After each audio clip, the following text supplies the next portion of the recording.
صاحبان ذی وقار ہم سب مسلمان الحمدللہ ہم دین کی جتنی بھی مبادیات ہیں ہم سب ان کو دل و جان سے تسلیم کرتے ہیں۔ سب سے پہلے ہمارا دین جو تقاضا کرتا ہے وہ عقیدہ توحید ہے، یعنی اللہ عز و جل کی وحدانیت، اس کی توحید، اس کی عبادت، ہر چیز کا خالق و مالک اللہ کو ماننا، یہ اللہ کی توحید ہے۔ اور الحمدللہ ہم سب مسلمان اللہ کی توحید کے قائل ہیں۔ ہم شرک کی مکمل طور پر نفی کرتے ہیں، کسی کو بھی سجدہ نہیں کیا جا سکتا، کسی کو بھی معبود نہیں سمجھا جا سکتا، کسی کو بھی نہ سجدہ تعظیمی کیا جا سکتا ہے۔ سجدہ عبادت تو ویسے ہی حرام ہے، سجدہ تعظیمی پچھلی امتوں میں جائز تھا، لیکن ہمارے نبی حضرت محمد مصطفیٰ علیہ الصلاۃ والسلام جو شریعت لے کر آئے تو میرے آقا نے فرمایا میری امت میں اللہ نے سجدہ تعظیمی بھی حرام فرما دیا۔ پچھلی امتوں میں جائز تھا، حضرت آدم کو بھی سجدہ کیا گیا تھا نا، فرشتوں نے سجدہ کیا، وہ سجدہ تعظیمی تھا، عبادت نہیں تھا۔ اللہ عز و جل نے خود حکم فرمایا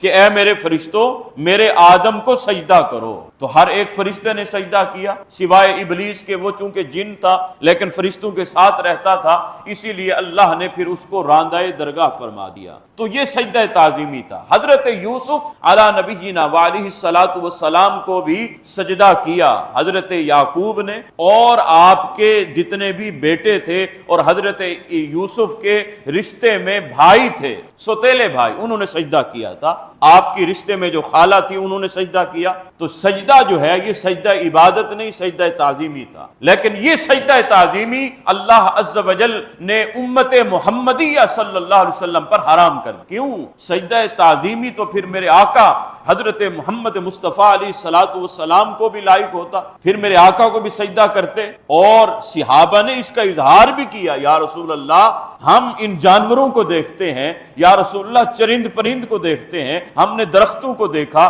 وہ جب آپ کی بارگاہ میں چل کر آئے تو درخت بھی سجدہ کرتے ہیں، جانور بھی سجدہ کرتے ہیں، تو یا رسول اللہ ہم تو اشرف المخلوقات ہیں، ہم تو انسان ہوتے ہیں، ہم تو آپ کے غلام ہوتے ہیں، آپ کے امتی ہوتے ہیں، یا رسول اللہ ہم تو زیادہ حق رکھتے ہیں۔ تو میرے آقا حضرت محمد مصطفیٰ علیہ الصلاۃ والسلام نے فرمایا اللہ نے انسان پر حرام کر دیا ہے کہ وہ کسی دوسرے انسان کو سجدہ کرے، چاہے وہ سجدہ عبادت ہو چاہے سجدہ تعظیمی ہو، فرمایا میری امت میں اللہ نے حرام فرما دی۔ تو حضرات ذی وقار یہ عقیدہ توحید ہے، اللہ کی عبادت کرنا دل و جان سے۔ الحمدللہ ہم کسی اور کی عبادت نہیں کرتے، ہم محمد الرسول اللہ صلی اللہ علیہ وسلم کی عبادت نہیں کرتے، ہم رسول اللہ کی تعلیمات کے مطابق اللہ کی عبادت کرتے۔ رسول اللہ صلی اللہ علیہ وسلم نے جو ہمیں دین عطا فرمایا، میرے آقا جو شریعت لے کر آئے، میرے آقا جو قرآن لے کر آئے، میرے آقا نے جس طرح عبادت کا طریقہ ہمیں بتلایا ہم اس طرح عبادت تو کرتے ہیں،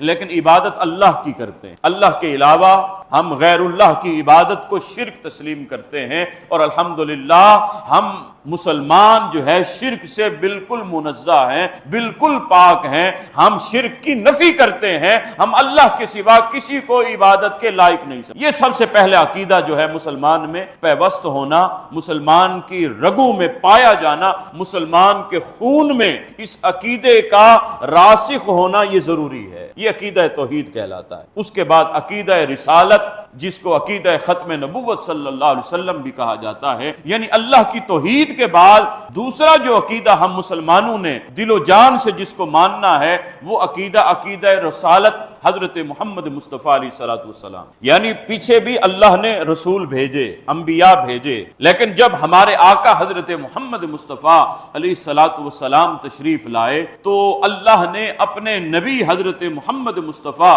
علیہ الصلوۃ والسلام پر ختم نبوت فرما دی۔ باقی انبیاء کو اللہ نے نبوت عطا کی، لیکن حضور کو اللہ نے نبوت کے ساتھ ساتھ ختم نبوت عطا فرما دی کہ اے نبی آپ کو نبوت بھی عطا کر رہے ہیں، ساتھ ساتھ آپ کو رسالت بھی ادا کر رہے ہیں، آپ کو رسالت کا بھی تاجدار ہم نے بنایا، آپ کو نبوت کا بھی تاجدار ہم نے بنایا، اور اس کے ساتھ ساتھ اے نبی مکرم آپ پر ہم نے ختم نبوت فرما دی، ہم نے نبوت کا اختتام فرما دیا۔ رسول اللہ صلی اللہ علیہ وآلہ وسلم کی احادیث مبارکہ کا اگر مطالعہ کیا جائے تو 300 سے بڑھ کر احادیث مبارکہ میرے آقا کی زبان رسالت سے جو احادیث نکلنے والی ہیں اس میں میرے آقا کی ختم نبوت کا بیان ہے۔ گویا حضور نے تواتر کے ساتھ اس کا اظہار فرما دیا، فرمایا ان الرسالۃ والنبوۃ قد انقطعت فلا رسول آبادی ولا نبی آبادی۔ اے لوگو یاد رکھنا، ان الرسالت، بے شک رسالت،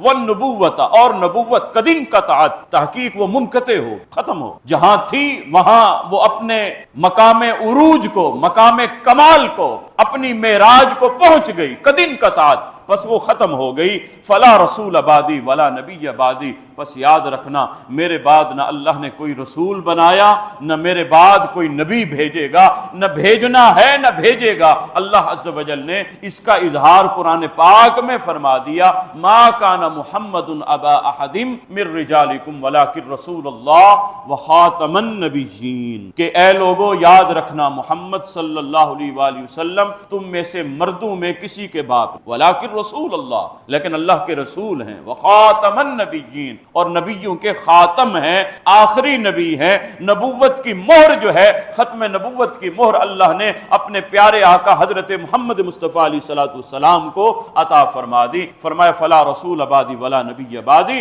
میرے بعد کوئی رسول نہیں، میرے بعد کوئی نبی نہیں۔ حضرت عمر سے حضور نے فرمایا لو کان بعدی نبی لکان عمر، اے عمر میرے بعد اگر کوئی نبی ہوتا تو اے عمر تم ہوتے، لیکن میرے بعد کسی نبی نے نہیں آنا۔ حضرت علی المرتضیٰ سے فرمایا اے علی تمہاری اور میری مثال ایسے ہے جیسے موسیٰ اور ہارون کی مثال، لیکن یاد رکھنا موسیٰ کے ساتھ ساتھ ہارون کو بھی اللہ نے نبوت عطا فرمائی، لیکن میرے بعد کوئی نبی نہیں۔ اگر نبوت کا سلسلہ جاری رہنا مقصود ہوتا تو اللہ عز و جل حضور آقا علیہ الصلوۃ والسلام کے شہزادوں کو زندگی عطا فرماتا۔ میرے آقا کے شہزادے حضرت ابراہیم علیہ السلام اللہ نے بچپنے میں لے لیا، کیوں؟ اگر میرے آقا کا فرزند، میرے آقا کا شہزادہ اگر حیات مبارکہ میں رہتے اور بڑے ہوتے اور نبوت نہ ملتی تو یہ نبوت میں نقص پایا جاتا۔ میرے آقا کے کمالات میں یہ نقص ہوتا کہ باقی تو ہر نبی کا فرزند جو بھی بڑا ہوا اللہ نے اس کو نبوت عطا فرمائی۔ حضرت یعقوب کے بیٹے حضرت یوسف کو عطا فرمائی، پھر حضرت یعقوب بیٹے ہیں حضرت اسحاق کے، اللہ نے ان کو بھی نبوت عطا کی۔ حضرت اسحاق بیٹے ہیں حضرت ابراہیم کے، اللہ نے ان کو بھی نبوت عطا فرمائی۔ تو یہ فرزند، یہ نسل در نسل اللہ جو ہے نبوت کا سلسلہ جاری و ساری فرمائے ہوئے تھا۔ اگر میرے آقا کے شہزادے کو اگر نبوت نہ ملتی تو یہ میرے آقا حضرت محمد مصطفیٰ علیہ الصلوۃ والسلام کی شان مبارکہ میں تنقیص ہوتی۔ اللہ کو یہ گوارا نہ ہوا، اسی لیے اللہ نے بچپنے میں ہی اللہ نے اپنی بارگاہ میں واپس بلا لیا۔ اسی لیے میرے آقا حضرت محمد مصطفیٰ علیہ الصلوۃ والسلام نے فرمایا کہ میرے بعد کوئی رسول نہیں، کوئی نبی۔ اب یہ جو جھوٹے آئے مسیلمہ کذاب، دجال جیسے، اور پھر جو ہے ہمارے دور میں بر صغیر میں جو مرزا ملعون جیسے نمودار ہوئے، تو ان کے بارے میں حضور نے پہلے ہی بتلا دیا تھا کہ اے میرے صحابہ یاد رکھنا میرے بعد جھوٹے کذاب آئیں گے، 30 دجال آئیں گے۔ میرے آقا نے فرمایا وہ سارے جھوٹے کے جھوٹے ہوں گے، وہ نبوت کا دعویٰ بھی کریں گے، لیکن یاد رکھنا اللہ نے میرے اوپر ختم نبوت فرما دی، ختم رسالت فرما دی۔